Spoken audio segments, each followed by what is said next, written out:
On August 6, 1945, the sky above Hiroshima glowed brighter than the sun.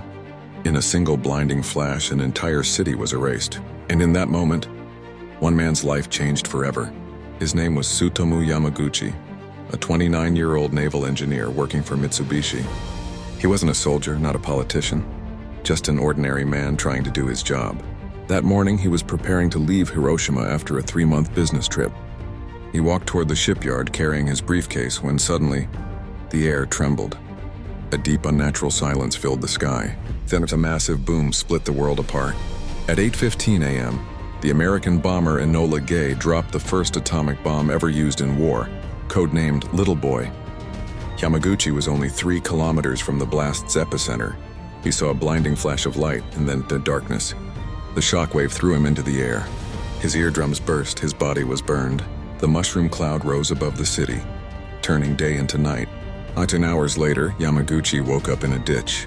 His face and arms were covered in burns, his body bleeding, but he was alive. Around him, Hiroshima was gone, a wasteland of fire, smoke, and silence. He stumbled through the ruins, past corpses and crumbling buildings, searching for his colleagues. Miraculously, he found 2 of them, also injured but alive. Together, they made their way to a train station on the city's outskirts. And somehow, through the destruction, a train was still running. Yamaguchi boarded that train and began his journey home, to Nagasaki. Even when he arrived 2 days later, his family couldn't believe he had survived. His wife tended to his wounds as he told her everything: the blinding flash, the heat, the destruction. Despite his injuries on August 9th, Yamaguchi insisted on reporting to work at the Mitsubishi office in Nagasaki. His boss was skeptical when he warned, "A single bomb destroyed Hiroshima." The man shook his head, saying, "You must be imagining things. No single bomb can do that." Yamaguchi opened his mouth to reply when the sky outside lit up once again. At 11:02 a.m., another bomb, codenamed Fat Man, exploded over Nagasaki. The office windows shattered. Yamaguchi was thrown to the ground. But this time, the building structure shielded him from the full blast. He had survived a second atomic bomb. When he emerged, Nagasaki was burning. His home was destroyed.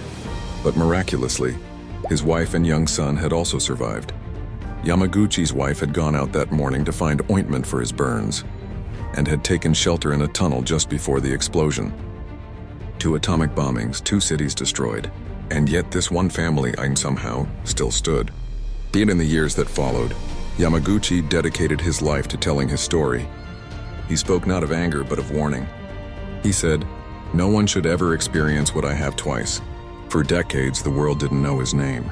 He lived quietly, raising his children, haunted by memories of fire and death. Then in 2009, more than 60 years after the war, the Japanese government officially recognized him as the only person to have survived both Hiroshima and Nagasaki. Tsutomu Yamaguchi passed away in 2010 at the age of 93.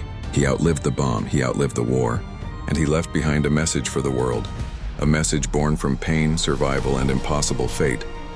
The only way for mankind to live in peace is to never forget the horror of war. Tsutomu Yamaguchi's story isn't just about survival. It's about the strength of the human spirit, the will to live, to rebuild, and to forgive. He witnessed the worst that humanity could do, and still believed in peace. Because sometimes, the greatest survivors are not those who fight, but those who choose to keep living.